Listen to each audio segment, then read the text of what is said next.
Hi everyone, welcome back to my channel and in this video we will discuss the life cycle of nostoc। तो जब हम life cycle की बात करते हैं तो मतलब हम उसका रिप्रोडक्शन ही बता रहे होते हैं, राइट। तो नॉस्टॉक के अंदर दो तरीके का रिप्रोडक्शन होता है, एक होगा वेजिटेटिव और एक होगा असेक्सुअल।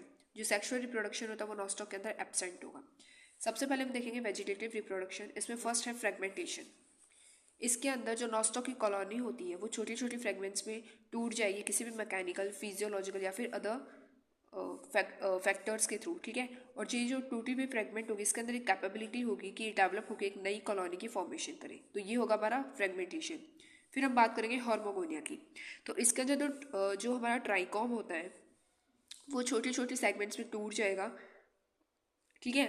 जो हमारा ट्राइकोम होगा वो टूट जाएगा T generation of intercalary vegetative cells की वजह से, ठीक है। और जो हमारे इंटरकैलरी हेड्रोसिस्ट होगा उसकी प्रेजेंस की वजह से, और इसी के टूटने की वजह से बहुत सारी फ्रेगमेंट्स की फॉर्मेशन हो जाएगी और इनको हम क्या बोलेंगे, हॉर्मोगोनिया बोलेंगे, ठीक है। फिर इनके अंदर से क्या होगा, जो जिलेटिनस शीट होगी वो बाहर आ जाएगी और ये इन्हीं इसी जिलेटिनस शीट की वजह से जो हमारी कॉलोनी होगी वो रैपिडली ग्रो करेगी और एक नई कॉलोनी की फॉर्मेशन करेगी। वेरी ऑफन द हॉर्मोगोनिया, ठीक है। अब जो हमारे हॉर्मोगॉन्स होंगे वो फेल हो गए, बाहर नहीं आ पाए पेरेंट कॉलोनी की जो हॉर्मोगॉन्स थे, ठीक है। ये देखो, ये इसकी जिलेटिनस शीट है, ये बाहर आ गई। पहले हमारे पास यहाँ पे सिर्फ ही चार थे और एक हमारे पास हेट्रोसिस प्रेजेंट था।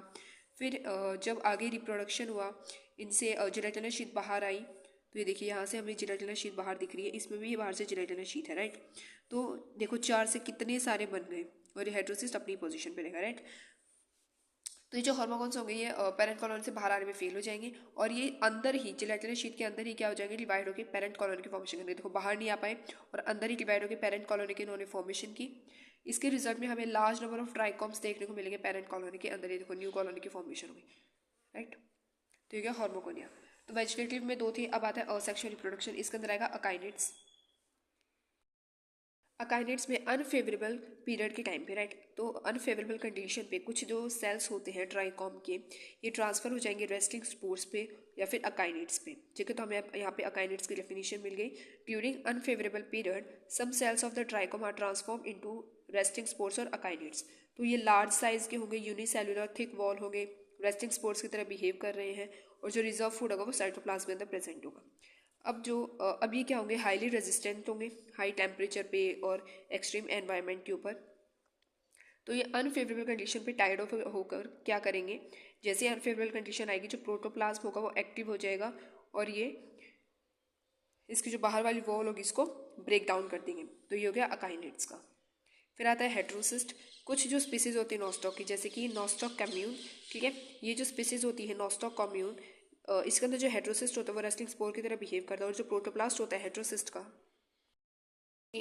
ऐसी ही कुछ स्पीसीज का जो प्रोटोप्लास्ट होता है वो फंक्शनल होता है और ये जर्मिनेट होकर एक नया ट्राइकॉम की फॉर्मेशन करेगा। उसी जर्मिनेशन के टाइम पे जो प्रोटोप्लास्ट होगा वो भी डिवाइड हो जाएगा और इसमें ट्रांसवर्स वॉल का डिवीजन होगा तो दो सेल्स बनेंगे और बाद में ऐसे कंटिन्यूसली डिवीजन चलता रहेगा तो चार सेल्स बन जाएंगे। और जो थिक वॉल होगी हेट्रोसिस्ट की, ये जर्मिनेशन के टाइम पे टूट जाएगी, ठीक है। और ये न्यू ट्राइकॉम की फॉर्मेशन करेगा। इसका डायग्राम दिखाती हूँ आपको। ये होगा हेट्रोसिस्ट का डायग्राम। पहले पूरा एक था, इसके पोलर नोड्यूल्स हैं, इसमें ट्रांसवर्स डिवीजन हो गए, दो हो गए, फिर चार बन गए और इसकी जो वॉल थी हेट्रोसिस्ट की अब यहाँ पे ब्रेक डाउन हो रही है, यहाँ पे न्यू ट्राइकोम की फॉर्मेशन होगी। अब आता है एंडोस्पोर फॉर्मेशन। कुछ जो स्पीसीज होती है नॉस्टॉक की, उनके अंदर जो प्रोटोप्लाज्म होता है हेट्रोसिस्ट का वो सक्सेसिवली डिवाइड होता जाता है और एंडोस्पोर्स की फॉर्मेशन करेगा। अकाइनेट्स के अंदर क्या था कि जो एंडोस्पोर्स थे, अकाइनेट्स के अंदर क्या था कि थिक वॉल थे, लेकिन एंडोस्पोर्स की फॉर्मेशन में क्या होगा कि जो एंडोस्पोर होंगे थिन वॉल के होंगे, ठीक है। और इन्हें हम रेस्टिंग स्पोर्स की तरह रिगार्ड नहीं करेंगे। अब यहाँ पे जो वॉल होगी वो डिसइंटीग्रेट हो जाएगी लिबरेशन के टाइम पे और जो राउंड राउंड स्पोर्स फॉर्म हुए थे ये बाद में जर्मिनेट क्या करेंगे, नया ट्राइकॉम बनाएंगे। तो हो गया एंडोस्पोर की formation. This is all about the life cycle of nostoc. Like my video and subscribe to my channel.